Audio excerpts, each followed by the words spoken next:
Hello everyone, I am Salomi, working as Functional English and Life Skills Trainer in AP Balayogi Gurukulam, Kakumani at Bapatla, Guntur District, Andhra Pradesh. Today we will have a lesson on understanding communication which belongs to Life Skills Class 8. Let me begin with a quotation. The way we communicate with others and within ourselves ultimately determines the quality of our life. That means communication is very important in everyone's life. What is communication? Communication is sending information to others and receiving the information from others. In other words, communication is an exchange of information through the medium. Example for the medium is television or mobile phone, etc. What is understanding communication? In understanding communication, every listener who enters will come with their own ideas and feelings that influence the understanding of message and their response to it. That means it's sender's job to take those ideas and feelings into consideration. So the listener who enters into the communication will have some ideas and feelings.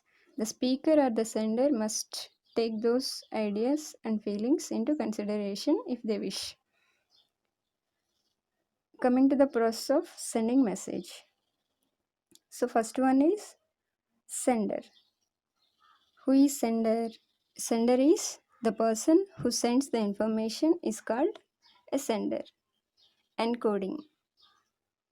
The sender begins the encoding process by using symbols, signs, gestures to translate the information into message. That is encoding. Message. Once the encoding is finished, the sender gets the information what he wants to convey. The message can be oral, written, or nonverbal. Oral means speaking, written means writing, nonverbal means symbols or signs. Channel. The choice of medium depends on interpersonal relationships between the sender and receiver and also the urgency of the message being sent. Receiver. Receiver means who receives the information is called receiver. The receiver decodes the information and responds to according to the message. That is receiver. Decode means an effective communication occurs only if the receiver understands the message exactly the same way as the sender sends. So this is decoding. Feedback. Here we have to include feedback also. It is final step of the communication. Feedback gives the receiver to the sender. Here we can see some images, like here source means speaker. He is using oral communication as a medium, mic here, and channel, message, receivers, and the feedback. So here we can observe the receiver, sender, channel, and medium also. Coming to the types of communication. Types of communication are two types. Based on communication channel. Second one is based on style and purpose. Based on the communication channel, we have two types, verbal and non-verbal. In verbal, we have two types, oral and written.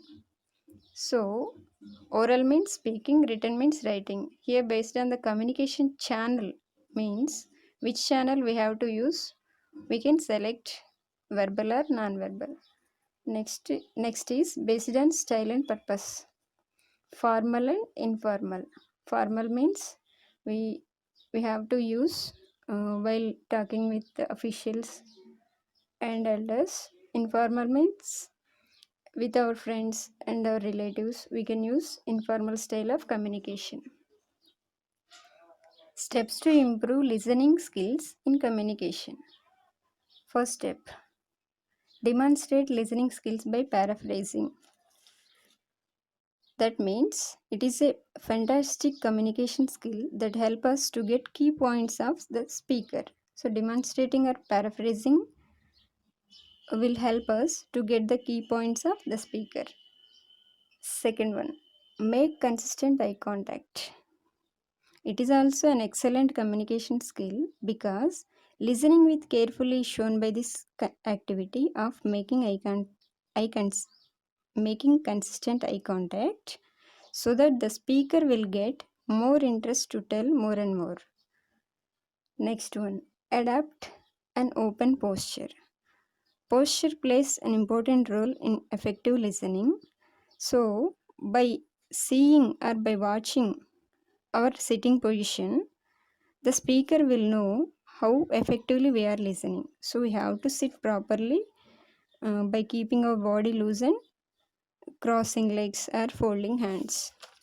Next one, ask open questions. Questioning is an important communication skill. If we ask closed questions, it can be seen like you just want specific information from other person. In other words, if we ask open questions, the person will know you have more knowledge and you have a desire and interest in the topic which you are listening. So always ask open questions only. Next, remember past details. Here we can take an opportunity to add comment that proves you have listened and remembered something from past discussion. This makes people feel valued and proves that you really do pay attention. So remembering past details will also an important skill in improving listening skills in communication. Next, communicate active listening with mirroring. It is an important interpersonal skill that works at subconscious level. We can try some mirrors tricks like crossing legs and folding hands as the other man do. Last step is listen to understand. So some people will listen only to question. So that is not a good habit. We have to listen, and we have to listen genuinely, that we can know something from the topic, something from the speaker. So we have to show genuine interest in others. This will come across in the way your presence feels to the other person. So we have to listen to understand only, not to question or not to interrupt the discussion or not to change the subject to their views, all these things. So these are the steps to improve listening skills in communication. Assignment. We have small assignment here. Answer all questions. Each question carries 4 marks. First question, what is communication and its purpose? Second question, what do you mean by understanding communication? Explain. What are the types of communication? Fourth question, explain the process of sending a message. Fifth question, what are the steps to improve listening skills in communication? So these are the questions we have. So try to answer these questions. Thank you.